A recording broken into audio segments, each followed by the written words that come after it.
సూర్యాపేట జిల్లా కలెక్టరేట్ ఎదుట అద్దె వాహన యజమానులు ఆందోళన చేపట్టారు. కలెక్టరేట్లోని వివిధ శాఖలకు వినియోగిస్తున్న అద్దె వాహనాల కిరాయిలు పెంచాలని, బకాయిలు చెల్లించాలని డిమాండ్ చేస్తూ అసోసియేషన్ సభ్యులు కలెక్టరేట్ వద్ద అద్దె కార్లతో ర్యాలీ చేపట్టారు. గతంలో 33,000 ఇచ్చేవారని ఇప్పుడు నెలకు 55,000 చెల్లించాలని కోరారు. గత 10 నెలలుగా వివిధ శాఖల నుంచి బకాయిలు రావడం లేదని, డ్రైవర్ల జీతాలు, పెట్రోల్ ఖర్చులు తామే భరించాల్సి వస్తుందని అన్నారు. పెట్రోల్, డీజిల్ ధరల భారం అద్దె వాహన యజమానులపై పడుతోందని ఆవేదన వ్యక్తం చేశారు. కలెక్టరేట్లో డ్రైవర్లకు రెస్ట్ రూమ్, వాహనాలకు పార్కింగ్ సౌకర్యం కల్పించాలని విజ్ఞప్తి చేశారు. అనంతరం జిల్లా కలెక్టర్ తేజస్ నందలాల్ పవార్ కు ప్రజావాణిలో వినతి పత్రం సమర్పించారు. వెంటనే బకాయిలు చెల్లించి కిరాయిలు పెంచాలని వారు డిమాండ్ చేశారు.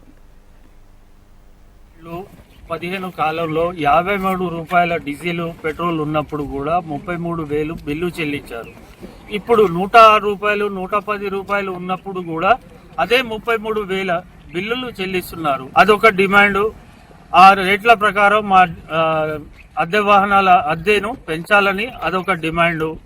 మాకు కలెక్టరేట్ లో ఒక రెస్ట్ రూము, కార్ పార్కింగ్ ఏర్పాటు చేయాలి. పెండింగ్ లో ఉన్న బిల్లులు క్లియర్ చేయాలని సత్వరంగా, శాంతియుతంగా కలెక్టర్ గారికి కూడా ఇంతకు ముందు గ్రీవెన్స్ లో 3 సార్లు 3 గ్రీవెన్స్లలో లెటర్లు ఇవ్వడం జరిగింది. ఆ లెటర్ల ప్రకారం ఇప్పటికీ ఎలాంటి చర్య తీసుకోలేదు.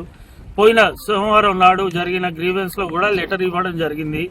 ఈ రోజు శాంతియుతంగా మేము మా టాక్సీ ప్లేట్ వెహికల్లను ఆపేసి బండ్లను ఆపేసి నిరసన కార్యక్రమం చేపడుతున్నాం.